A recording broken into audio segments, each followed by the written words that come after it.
안녕하세요. 오늘 이야기 반드시 끝까지 들어보셔야 합니다. 매일 먹고 있는 그 약, 의사도 추천했고 심지어 건강을 지키기 위해 복용하고 계셨을 겁니다. 하지만 그 약이 지금 여러분의 간과 신장, 심지어 뇌까지 망가뜨리고 있을 수 있습니다. 의약품 부작용, 복용 습관, 그리고 병원조차 말해주지 않는 진실까지. 이 영상을 다 보고 나면 여러분은 지금 먹고 있는 약을 다시 보게 될 겁니다. 지금부터 숨겨졌던 약의 진짜 얼굴을 공개합니다. 1부. 그 약 왜 먹고 계신가요? 우리는 대부분 병원에서 처방을 받거나 약국에서 구입한 약을 당연하게 아무런 의심 없이 복용합니다. 두통이 있으면 진통제를, 속이 쓰리면 제산제를, 혈압이 높으면 고혈압 약을. 하지만 이 약들 정말 필요해서 먹고 계신가요? 대한의사협회의 조사에 따르면 60세 이상 고령자의 70% 이상이 하루 5가지 이상의 약을 복용 중이며 이 중 상당수는 불필요하거나 장기 복용 시 장기 손상을 일으킬 수 있는 약으로 확인됐습니다. 특히 문제가 되는 건 만성 복용입니다. 오늘 먹고 내일 먹고 1년, 5년, 10년.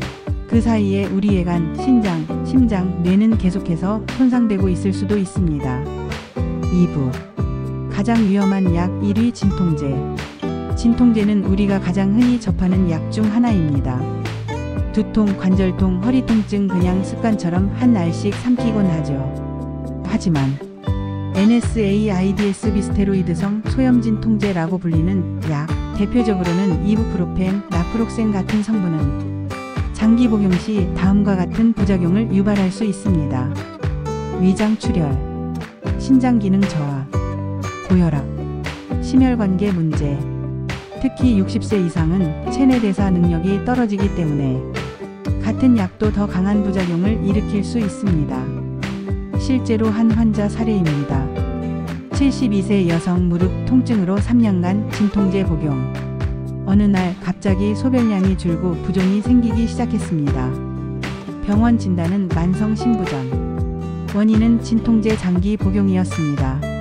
3부. 위장약이 간을 망칩니다. 속이 쓰려서 혹은 위염 진단을 받아 PPI-PROTON, 펌프 이니버터, 즉 위산분비 억제제를 드시고 계신 분도 많을 겁니다. 에소메프라졸, 오메프라졸, 란소프라졸 같은 약들입니다.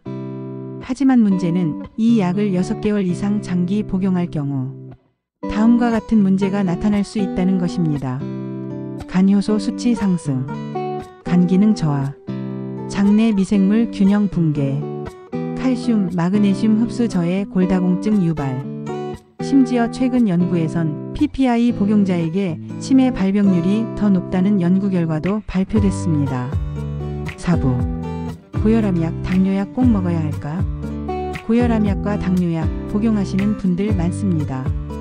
하지만 중요한 건 약만으로 조절하려는 습관이 오히려 위험하다는 점입니다. 예를 들어 베타차단제나 ACE 억제제 같은 고혈압약은 장기 복용 시 다음과 같은 부작용이 보고되었습니다. 신장 손상, 전해질 불균형, 피로감, 우울증 유발. 당뇨약인 메트포르민의 경우도 간혹 저산산증렉틱 에서도소스이라는 심각한 부작용을 유발할 수 있고 장기 복용 시 비타민 B12 결핍으로 신경 손상 가능성도 있습니다. 약이 필요한 순간은 분명 있습니다. 하지만 약에 의존하면서 식단, 운동, 생활 습관을 소홀히 하면 결국 약의 부작용이 우리 몸을 갉아먹게 되는 겁니다. 5부. 간과 신장을 파괴하는 복합 처방. 하루에 5가지 이상 약을 드시고 계신 분들 특히 경고합니다. 약과 약이 서로 상호작용을 일으켜 우리 몸의 대사기관인 간과 신장에 치명적인 부담을 줄 수 있기 때문입니다. 가장 흔한 예, 진통제, 이뇨제, 신장기능 급격한 저하, 고혈압약, 항우울제, 저혈압, 어지럼증, 낙상 위험, 수면제, 항히스타민제, 인지저하, 기억력 감퇴.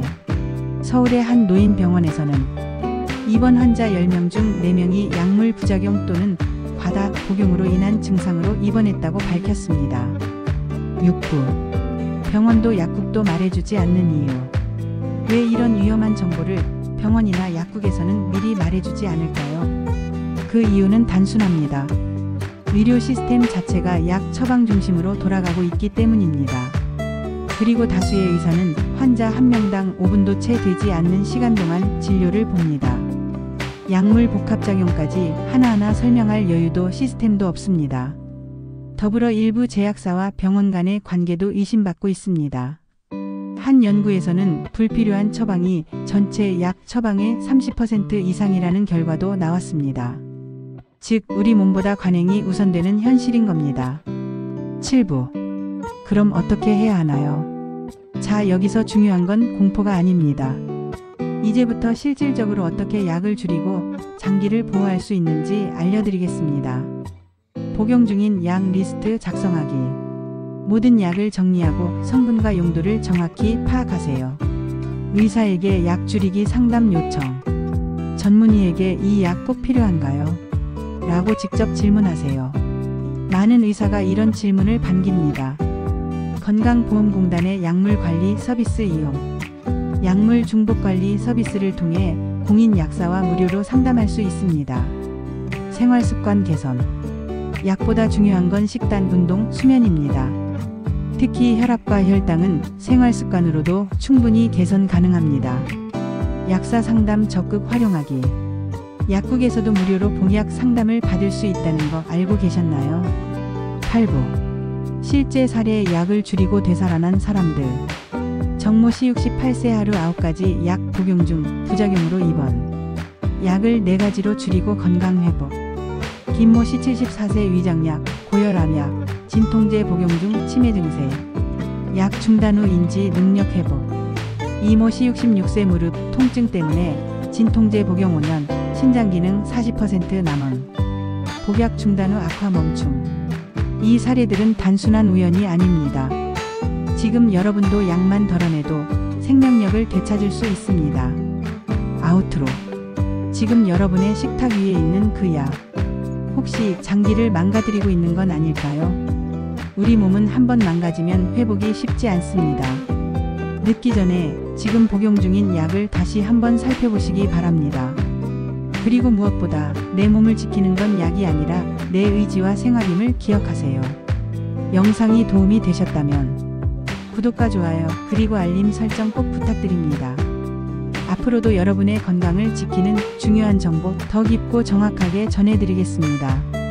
감사합니다.